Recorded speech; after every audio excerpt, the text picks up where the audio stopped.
So good evening, everyone. I'm Rashad Muhammad, the Director of Student Engagement and Parent Community Partnerships here in Crowley ISD. And I want to welcome you all to another session of Parent University. The purpose of Parent University is to inform, involve, educate, empower, and engage our parents and stakeholders. One of our main focuses here in Crowley ISD is mental health and awareness. We've recently partnered with CISD, which guides the transition to mental health services by coordinating care across school and community members. Please stay tuned for upcoming student-led mental health chats in addition to our mental health symposium on January 28th. Tonight, the focus of our session is understanding the adolescent mind. Adolescence is a time of significant growth and development inside the teenage brain. In this presentation, we will discuss how the teenage brain is developing during the ages of 10 to 17. Parents will learn how these changes in the teenage brain affects behavior and thinking and how to best support their adolescent student during this developmental stage. So right now, I just want to introduce Ms. Kimberly Buckhalden, and she will be driving this presentation. Ms. Buckhalden. Thank you, Mr. Muhammad. Thank you all for coming with us tonight. As he said, we'll be discussing the adolescent brain tonight. Well, myself, I'm the Director of Student Behavior Management Systems. I have 23 years in K through 12 education, specifically secondary education, working with middle school and high school age children in Fort Worth ISD, Mansfield ISD, Keller ISD, as well as Crowley ISD. I have my bachelor's in political science with the focus on public policy and urban affairs from Southern A&M University, and my master's of Educational Leadership from the University of Texas in Arlington. On my panel, I have Ms. Angela Velasquez, and I will let her introduce herself. Hi, I'm Angela Velasquez. I am a registered nurse. I work at Cook Children's Hospital.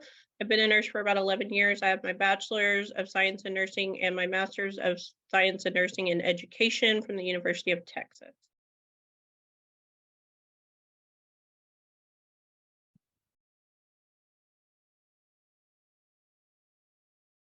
Okay, next on our panel, we have Shakita Trail. If you could introduce yourself, please. Good evening, Crowley family. My name is Shakita Trailer, and I am currently serving as a special education coordinator for behavior and psychological services. I have over 30 years in K through 12 education. I have served in various capacities from classroom teacher, special education teacher, instructional specialist, assistant principal, and also campus principal.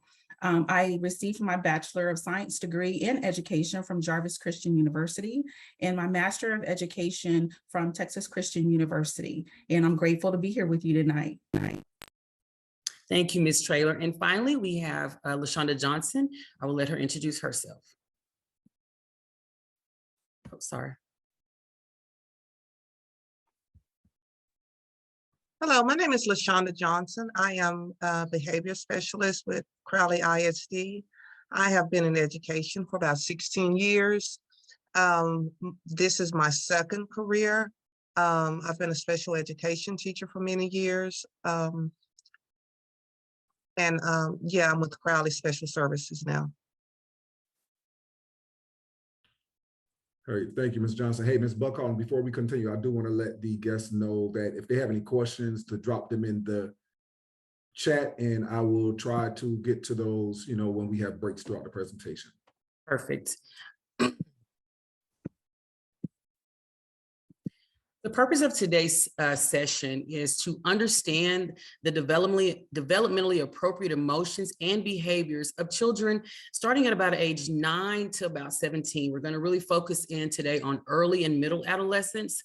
And our hope and our goal is to provide parents with an understanding of the adolescent brain and provide them with some effective tips and strategies to better manage themselves as they respond to the emotions and behaviors of their adolescent child, as well as teachers that may be on how to respond to the adolescent student.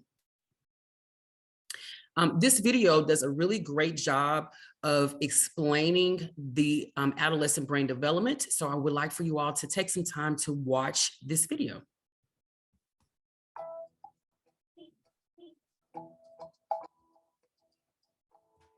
We used to think the shaping of brain wiring systems tapered off after early childhood, but neuroscience tells us the brain goes through another rapid phase of change from age 9 to 14, a second window of opportunity. Early adolescence is a crucial period for brain development, where many challenges begin to emerge. It is also a time of opportunity, when rapid changes can be harnessed to set adolescents on a positive path. Puberty initiates intense hormonal changes, and the brain is forming better and faster connections between systems, improving the ability to make decisions, solve problems, understand consequences, and to gain more control over emotions and behavior. At the same time, the adolescent brain goes through a period of greater sensitivity to social evaluation and emotional reactions. Increased sensation seeking, interest in social relationships, and exploration of identity all begin to emerge. Early adolescence brings on broadening experiences, acquisition of new skills, and formation of social networks that will have lasting impacts for the rest of a young person's life. To learn more, download the new publication, The Adolescent Brain, a second window of opportunity, on the link below.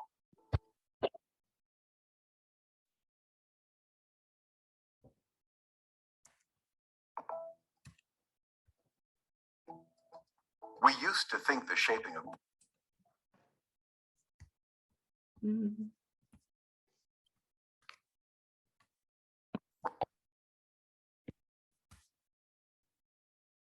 As the video shared with us, the science of the adolescent brain, adolescence is a time of significant growth and development, and they define the adolescent age between the age, early and middle adolescence, between the age of 10 to 17 years old. During this brain's developmental stage, the changes that occur are crucial. In the thinking and processing part of the brain, which is the front of the brain, the back of the brain, those unused connections are pruned away and other connections are strengthened. That development starts around age 9 years old. So that's around 4th grade. You'll start to see those students in that age grade start to change. That change continues till about 14 years of age. By about age 6, about 95% of the brain has developed. Then at about age 9, the brain goes through an additional brain spurt. The prefrontal cortex is the decision-making part of the brain, and that is the front of the brain, and it's the part to develop last. That prefrontal cortex, it controls the adolescents in that age. It controls their ability to plan, think about consequences of their actions. A lot of times we'll ask, were you thinking? A lot of times developmentally, they're not appropriately, they cannot think that quick about the consequences of their actions. Their problem-solving skills are weak. They're not always able to use the same type of reasoning that adults can use during that time, and then control their impulses. This change and this development, it continues on into early adulthood. Actually, the overall brain is not fully developed and protected until about 25 years of age. So although the changes started about 9, that process is not completed until they're about 25 years of age. As we prepared for this presentation, the one thing that we all have in common, and we talked about our own experiences as parents, as well as educators and nurses working with children. Myself, I have a child that is in late adolescence at 19. Ms. Traylor as well, her child is 23. Ms. Johnson has a child that it just entered adolescent at the age of 10. He's a 4th grader at Deer Creek. And then Ms. Velasquez also, who's a nurse, who has a son who is right there at middle adolescent, and he is 13. He's a 8th grader in one of our middle schools. So we all have personal experience with the developmental part of this brain and the implications of students during this age and what they struggle with. This next video is going to give you a visual that Ms. Velasquez is going to talk a little bit more about use it or lose it. And it really talks about the process of pruning and how those connections are pruned away and those connections that are strengthened during the developmental age of adolescent. And then we'll talk about some of the strategies and what this means for parents and adults working with children this age. Second only to infancy, person's most intensive period of brain development typically happens at around age 12, 6th grade. Remember puberty? At the same time their bodies are changing, kids' brains go into developmental overdrive, thickening the gray matter in the prefrontal cortex used for judgment, critical thinking, and self-control. When kids make art, or they build robots, or tackle stimulating academic and social challenges, their brains hardwire those neural connections. Neuroscientists call that sprouting. At the same time, the brain sheds the excess connections it doesn't use on a regular basis to make processing more efficient. Neuroscientists call that pruning. So if kids don't reinforce all those neural connections, they risk getting pruned. Moral of the story? If you're looking for the peak time to optimize a person's brain development, it's in middle school, 6th grade. Second only to infancy, a person's most intense.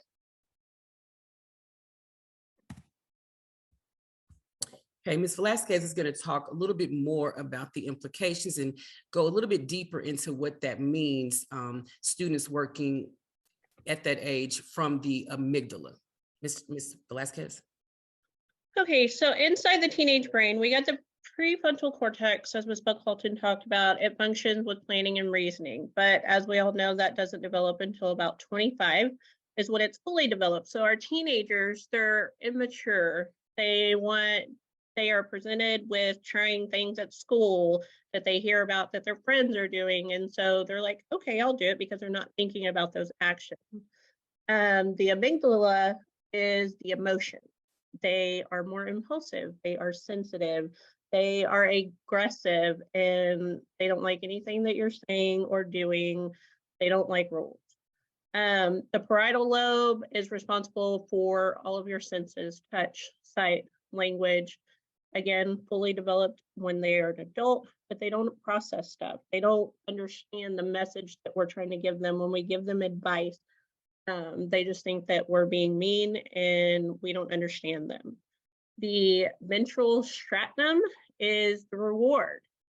I don't know about y'all, but my teenager works off of rewards, works off of incentive, because that's something that they can work for, and it's not, they don't see it as taking responsibility or doing what they're told. They see it as, I want that prize. And then you have the hippocampus, which is memory and learning. That's always growing, even now. I mean, I continue with my education because it's always changing. But how do we strengthen these connections that the video talked about? Is getting involved, knowing who your kiddo's friends are, knowing who they're hanging out with, knowing who the bad kid is at school.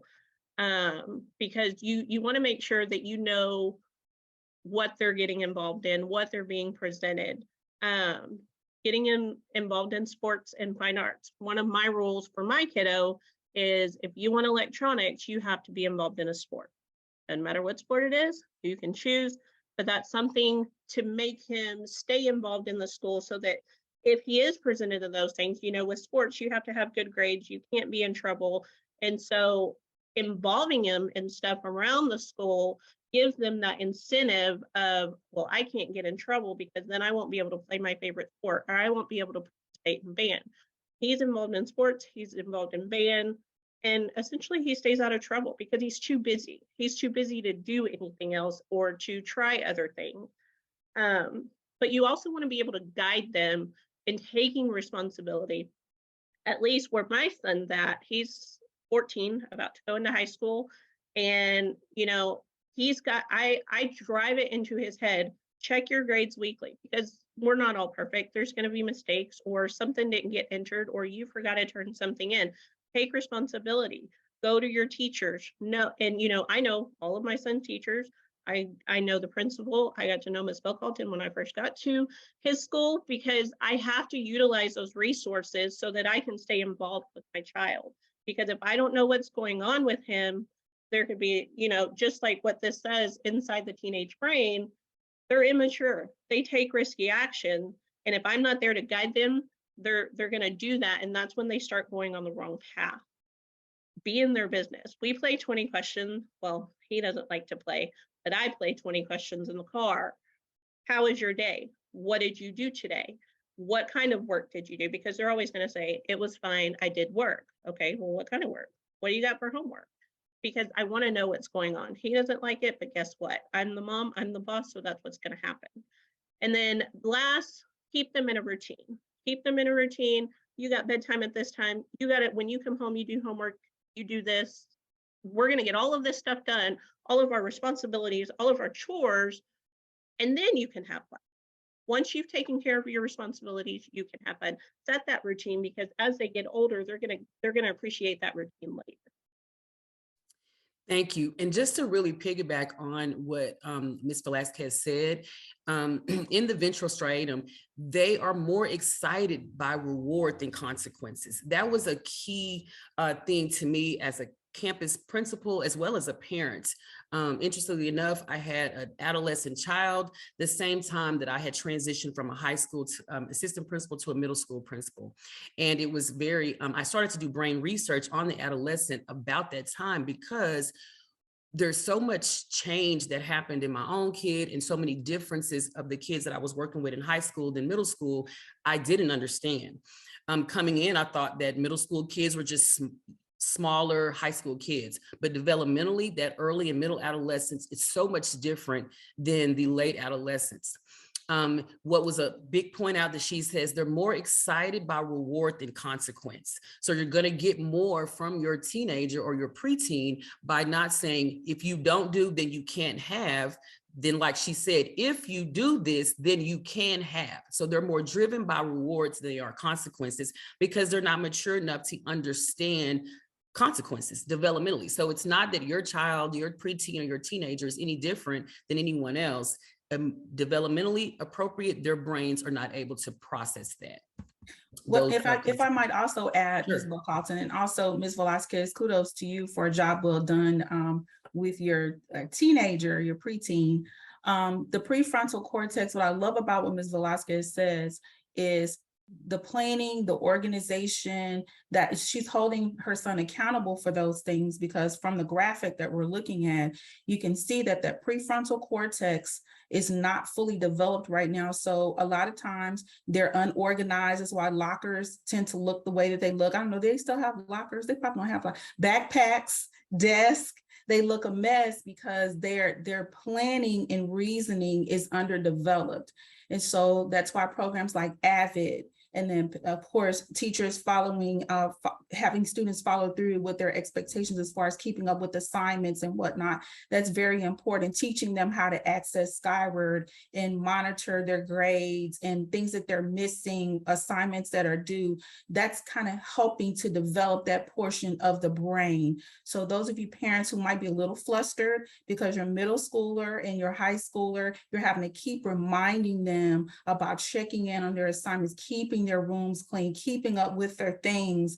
You're having to do that because this particular area has not fully developed. So keep pressing, keep the demands. It will eventually they will mature. I'm still waiting on my 23-year-old's prefrontal cortex to develop. I have hope. I'm keeping it alive. But what one thing I want to add too, though, that's kind of important, and this is more on the nursing side, is sleep habits. Make sure that, they think as they become a teenager that they can go to bed at midnight, 1 o'clock, and get up the next day and function well at school. My kid knows he has to be in bed by 10:30. The phone has to be on my table and all electronics are off. He has to go to bed because guess what? You're getting up at 6 o'clock whether you're tired or not. And we don't want you to go tired, because guess what? If you don't get those however many hours of sleep that you need, those teachers are not going to get anything out of your child. Absolutely. I'm so glad you said that, because typically as they get older, we make their bedtime later, or we are not monitoring that. Interestingly enough, during this age of brain development, they actually need more sleep. So kids this age in adolescence need to be functioning most optimally or most effectively about 9 hours of sleep. So this is the, and like they said, next to infancy, that 0 to 5, this is the time when the brain is growing the most. in addition to the hormonal changes that are happening during this time period. So I guess the takeaway from this is that you're not alone. This is developmentally appropriate. And so your approach, instead of getting upset, be more proactive in making some of those plans and get on a regular schedule, a regular cadence of helping them with organization, because those connections that are strengthened that we practice is what they'll improve in. If we allow those brains, those adolescent brains to spend all their time in watching TV or on the phone, those are the connections, those social connections will strengthen. So whatever we focus on, we're allowed them to focus on, is what will improve and will strengthen during this brain development. Because the prefrontal cortex is still developing, and like she said, they're working from the amygdala, they're going to feel a lot of strong and overwhelming emotions. They're more sensitive. And so we'll start to see them experience a lot of more shame and humiliation. And so they don't always really have the communication skills to express that. So Ms. Johnson, who works with some of our most emotionally disturbed students that receive special ed services, as well as our general ed students, she's going to talk a little bit about what the adolescent emotions look like, how they manifest, and how parents can best help to manage those emotions. Okay, preteens and teenagers often feel strong and sometimes overwhelming emotions like shame and humiliation. Preteens and teenagers don't always have the skills to express and manage emotions in an adult way. They still need help with understanding and managing those emotions.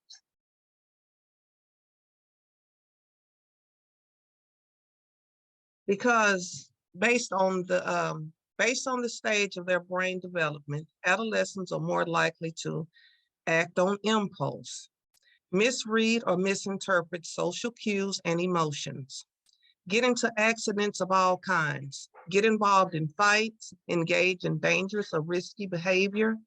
Adolescents are less likely to think before they act, because pause to consider the consequences of their actions, change their dangerous or inappropriate behaviors. With that being said, that's why it's so important to make sure that we are more involved in what our kids are doing, such as limiting that screen time,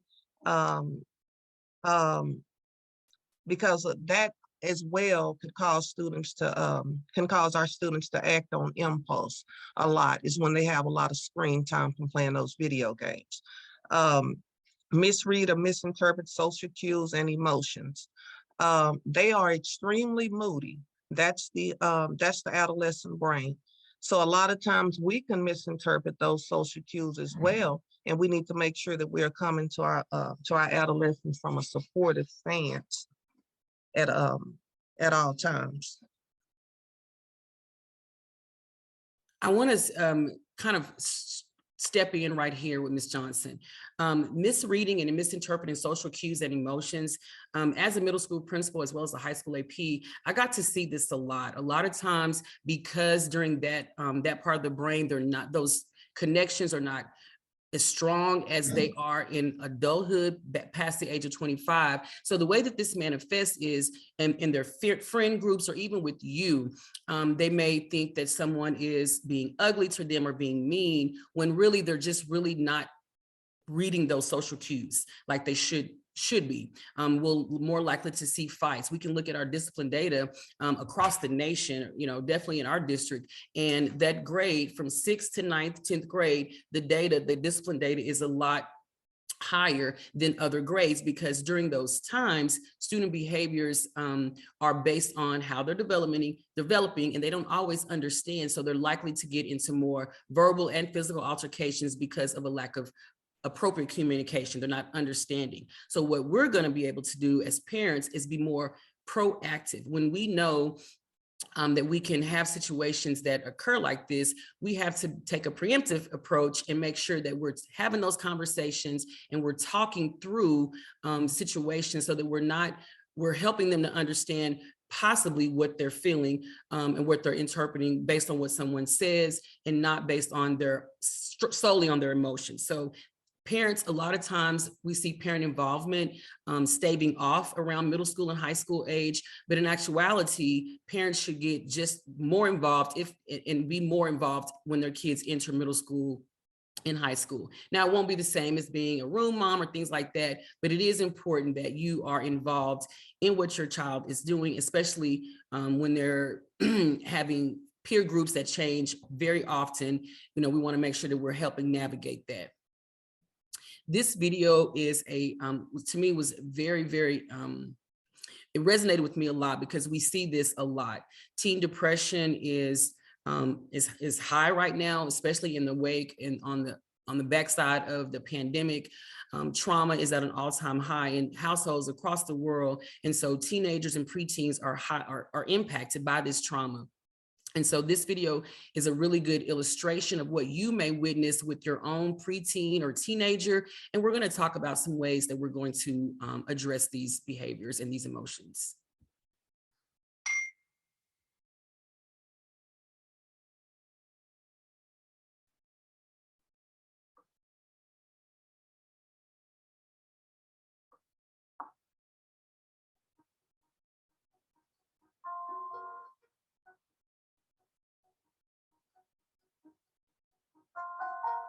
I'm sad.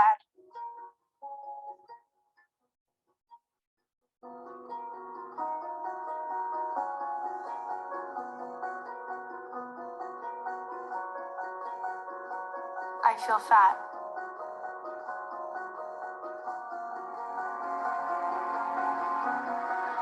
I'm stressed.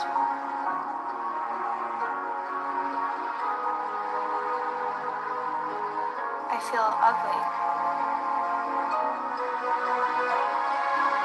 I'm not hungry anymore. I'm so tired all the time.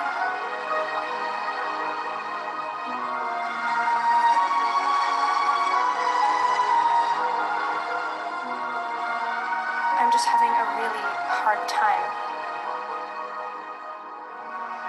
And I don't know what to do anymore.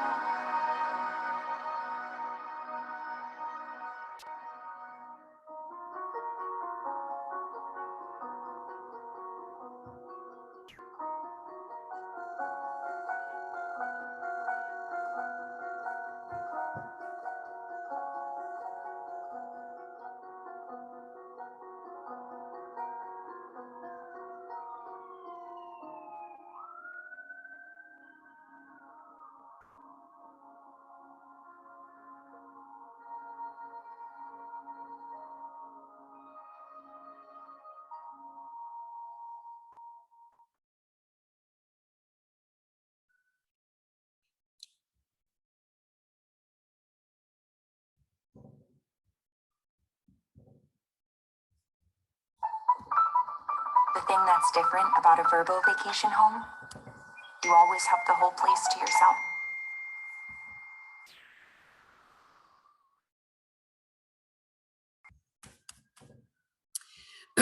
The CDC did a study in the beginning of the school year, actually in September of this year, and they found that they surveyed 12 to 17-year-olds.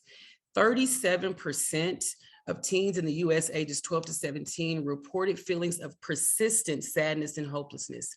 Persistent meaning being 2 to 3 days a week.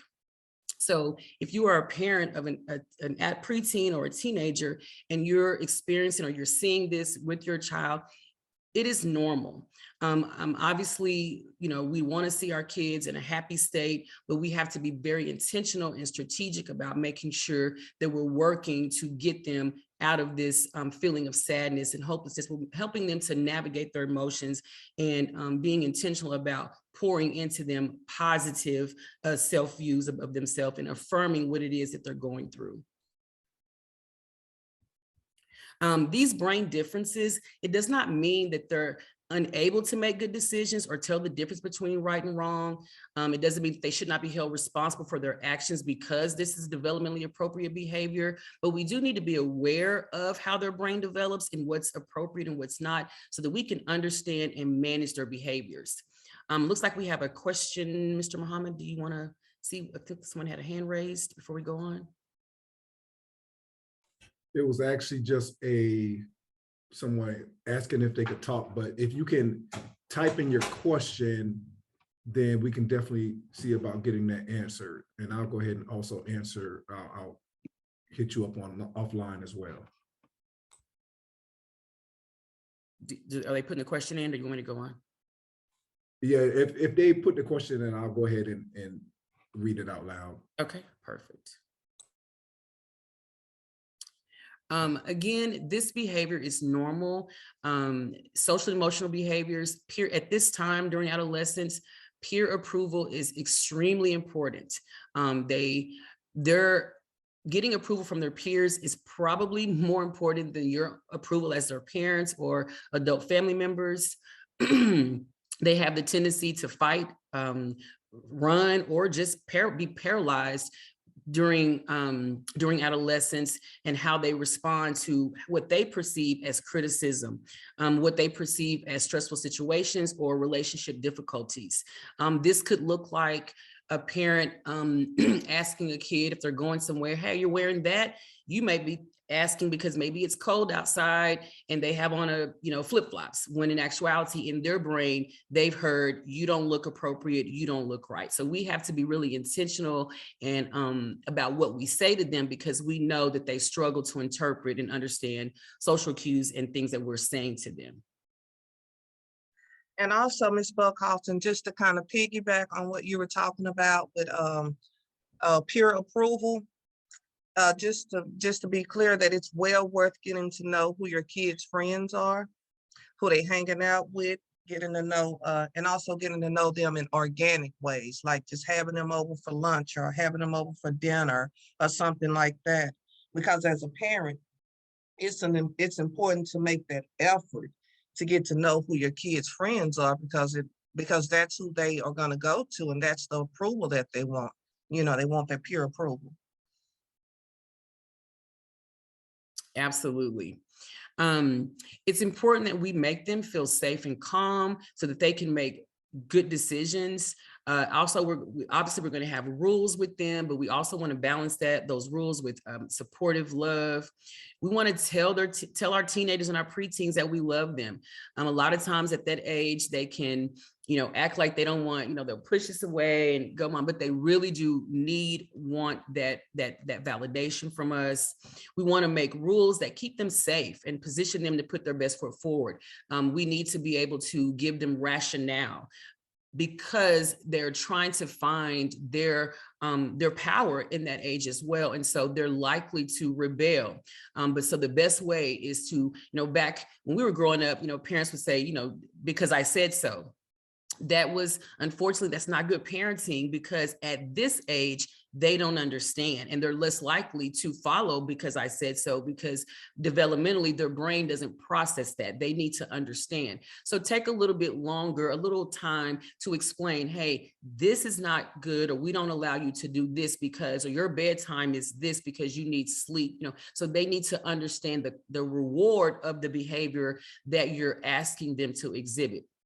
It's going to teach them how they're supposed to behave, what those emotions should be guiding them to do, because again, that prefrontal cortex is not fully developed. So those signals are not getting to them like they should. So whereas we as adults who have a fully developed brain, it doesn't take as much explanation. We're able to pick up some social cues and able to make decisions based on information that's presented to us a lot quicker. Adolescents need a lot more time, a lot more guidance when making these decisions. And they also need a lot more affirmation of what it is that they're doing and going through, because they need to feel safe and calm, emotionally safe.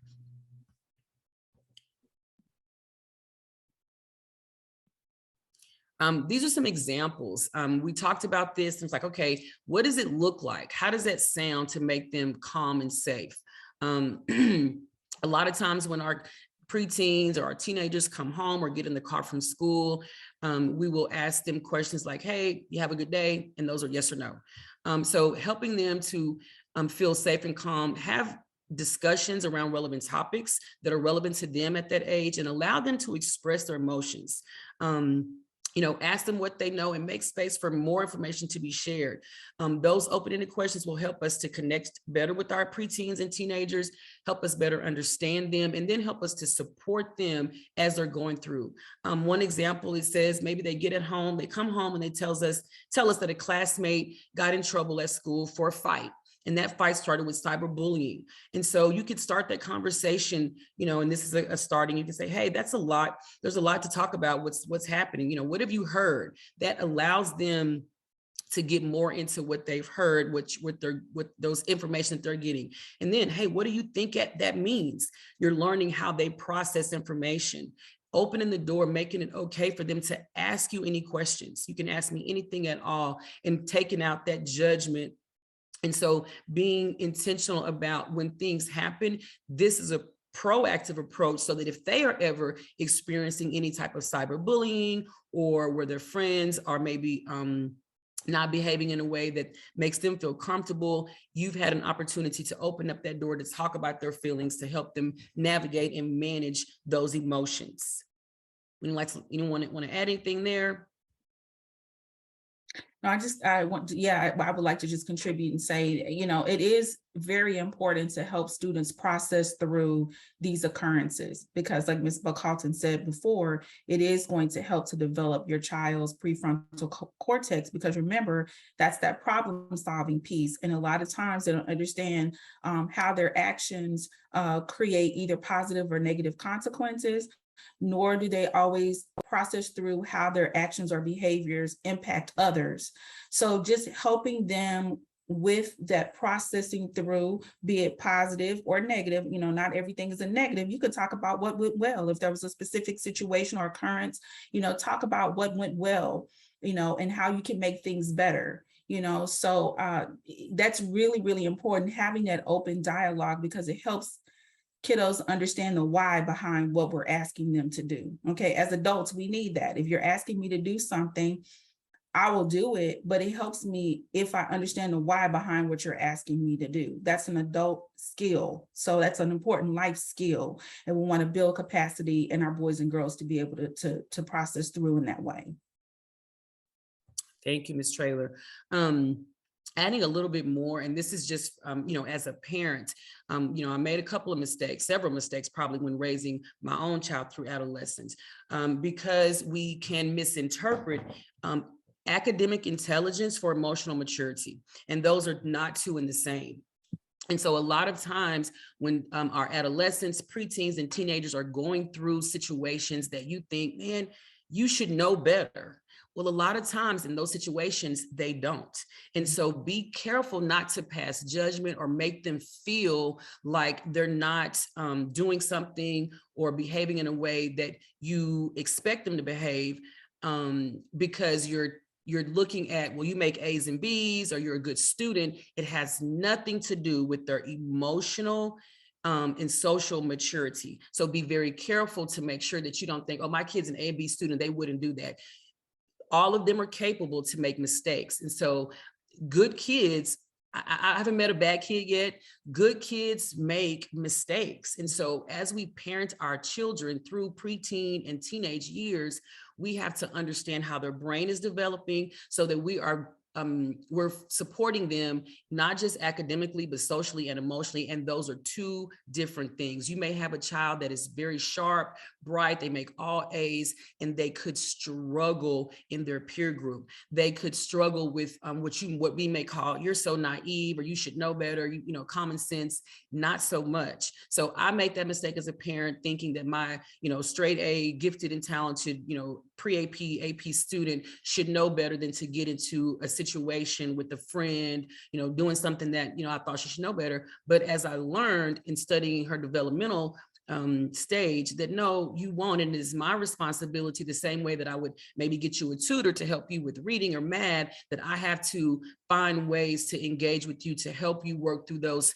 problems of your social emotional development, those problems that you're having with your friend groups, and not pass judgment on that and say, why would you be friends with her? Well, a better question would be, what about her do you like? Or what about her makes you, what about this person makes you want to be their friend? And then you can kind of hear, so ask those questions to see how they're thinking, and then you guide them from there. So that's just, you know, from a parent point of view, from a parent perspective, as well as an educator, it's really important during this age that we're careful not to invalidate how they're currently feeling, because it is okay. And it's not always, smart kids, academically smart kids can make some of the same mistakes emotionally and socially in dealing with friends and things like that. And another thing too is, as parents and caretakers, we want to also check our emotions, right? Because sometimes when students are honest and they're transparent and share how they truly, truly feel, it may not be something that you're prepared to hear, right? So you may not want to, you have to check your emotions in the way you're responding to what they're saying to you, because if they say something and they're honest and you have this over the top response, it may frighten them in a way where they feel like, I can't be open and transparent with my parent because of their, you know, I'm afraid they may get upset with me, or they may start to, because they hear judgment. Remember, they're very emotional. So, you know, inside you may go, what? I cannot believe he or she just told me or just shared that with me. But just kind of check your emotions, calm down, respond to them in a way where your child can receive what it is that you have to say, so you can have an unemotional dialogue, a back and forth dialogue, so you can help them process through. Remember, we're building up, you know, their prefrontal cortex. And so we don't want to be responding to them out of our amygdala, right? Because if everybody's speaking out of their amygdala, it's not going to be a productive conversation. So you want to be mindful of your emotions and how you are responding to your children.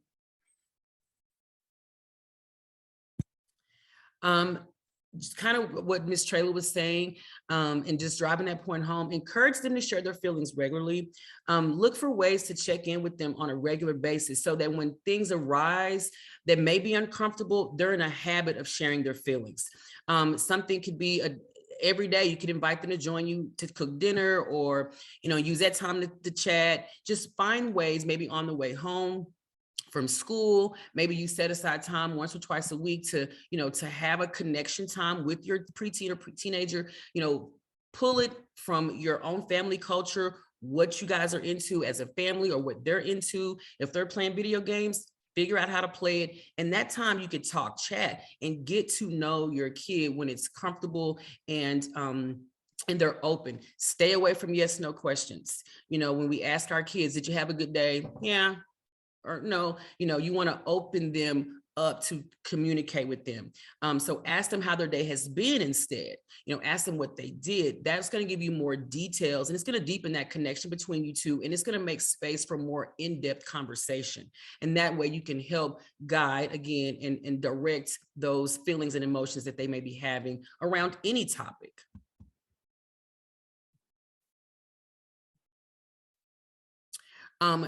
Just like what Ms. Traylor just said, when they do respond, it's important that we acknowledge and understand their emotions, even if it's uncomfortable for us.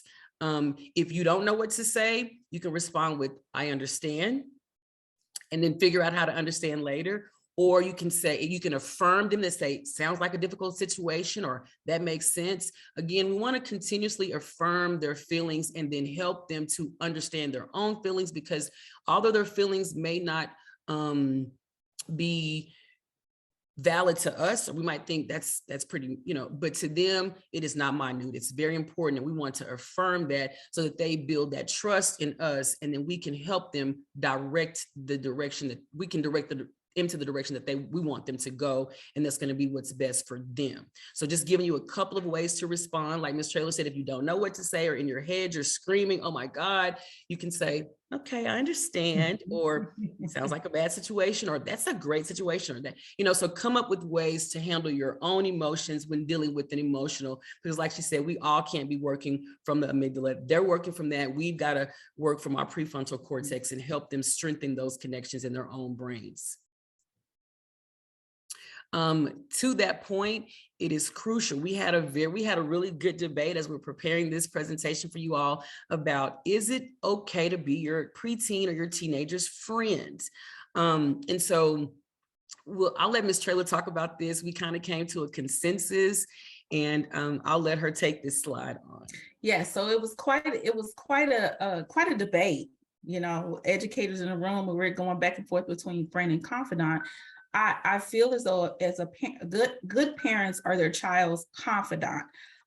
Personally, I'm not interested in being my children's friend. I would much rather be a confidant. And so this is why we put this information in the slide, because confidants they can be trusted with information. They can be trusted to share. If I want to share intimate details with a trusted confidant, I may not share that same information with a friend. But if I feel like you are a trusted confidant, then I'm going to be more open with you and dialogue with you and be receptive to what you have to say to me, because I know what you're saying to me and the information that you're sharing with me is not going to hurt me. That may not always be the case with a friend, especially with adolescent friendships, right? Because they're fickle. One day, you know, you're a friend with someone, they may say something to you at lunch and upset you. Now they're not your friend anymore. So I think at this point, it is better to just be your child's confidant and not necessarily categorize yourself as a friend. But it was debatable. Now the team we debated, it was heated. So it was. And so I think the biggest thing is that what we decided is that at this age, the word friend is very loosely used. And so we want to, as they're gaining these friends and the friend groups, we know they change all the time. We need to help them establish expectations and boundaries for those friends. And we need to make sure that they understand that we are their confidant. Yes. And you don't share all of your personal information with friends, because that information could be misused as the friend groups change. Because again, not only your child is going through this development, but their peers are also going through this development, and they don't always make the right decisions. Even unintentionally, they hurt each other. And so we, again, are helping to navigate that, driving home Ms. Johnson as well as Ms. Velasquez's point as well, that is crucial that we are staying close to our preteens and our teenagers, that we're in constant communication with them, that we're checking our emotions, that we're helping them to navigate their own feelings as well as relationships with their peer groups, because those people are the most important people at that time, that they're looking for approval and that they're around them the most. And so, and then it's explaining them as to why we're saying these are the boundaries and expectations, not invalidating their friendships. You know, yes, she might be a good friend to you, but here are some boundaries and expectations that this friendship needs to have, you know. And so again, it's a fine line, but this is about being intentional and not acting off of our own emotions during this time. You definitely have to differentiate between the two, friendships and confidence, for sure. And so the bottom line to all of this, during the adolescent brain development, what your child is experiencing in terms of the erratic emotions, the different behaviors that they have that always don't make sense to adults, it's normal. We will have kids that go through true depressive situations, but you know, you'll talk to your family physician and to see the difference between what's normal adolescent behavior versus something that may need to be checked out as a mental health concern.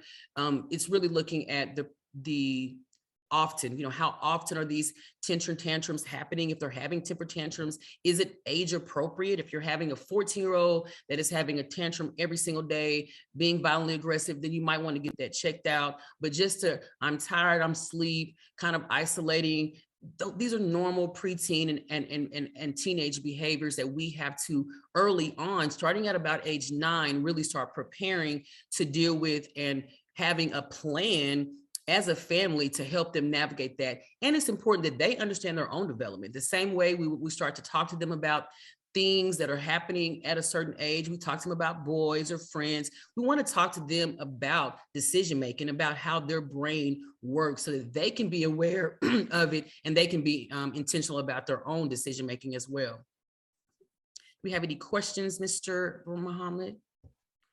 Hey, we don't have any questions right now. However, I do want to acknowledge Board President Dr. Latanya Woodson Mayfield, and I would like to acknowledge Trustee Kalisha Stevenson. Thank you for joining us today. Thank you. Yes. Right. Well, if we don't have any questions, I'd like to thank everyone for joining us tonight. Hopefully, if you have a, it looks like someone raised their hand. Mr. Harmon. Yeah, someone raised their hand. If they can go ahead and type a question in Okay. the chat, we'll go ahead and try to get to it. Sure. And Ms. Buckhalton, you can continue with what you were saying. Okay, sure. I guess the bottom line is that if you have a child from 9 to 17 or even 18 years old, be intentional, get to know your child, understand that they are in a very normal brain development. Their behaviors are normal, and take time to get them involved in whatever you allow them to spend their time doing. Those are the connections that will strengthen in their brain. So being intentional about getting them involved in activities so that they're not doing what those things that are not going to help strengthen and grow their brain during this important brain development. And structure. It helps so much. The more structured you are, I know sometimes it can be so frustrating to be as structured for older children, but they really, really, really need it. So the more structure you can provide and consistency, it also will aid in your child's brain development as well. And with these kids, like she said, tying that structure and those expectations to rewards instead of consequences. You know, if this, then this is a positive outcome. They're going to respond to more positive consequences at this age than negative consequences.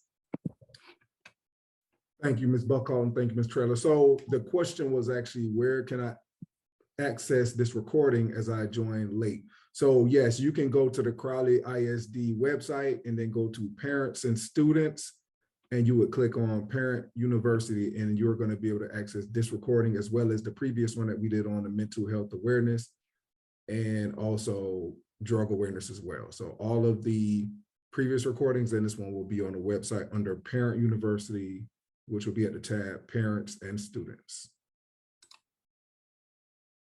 And I don't see any more questions in the chat, okay, but they could always reach out. Ms. Buckhalton, I don't know if you want to give your email address so they could reach out if they have any questions about your presentation, Ms. Trailer, anybody else? Absolutely. You can reach me at kimberly.buckhalton@crowley.k12.tx.us.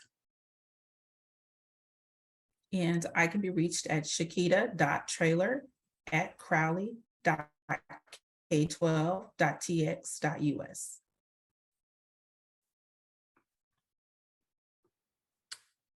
All right. Well, hey, we appreciate everybody for joining. Thank you for the phenomenal presentation. There was some really good information. I took some notes myself as well that can help me with my 3 adolescent children. Yes.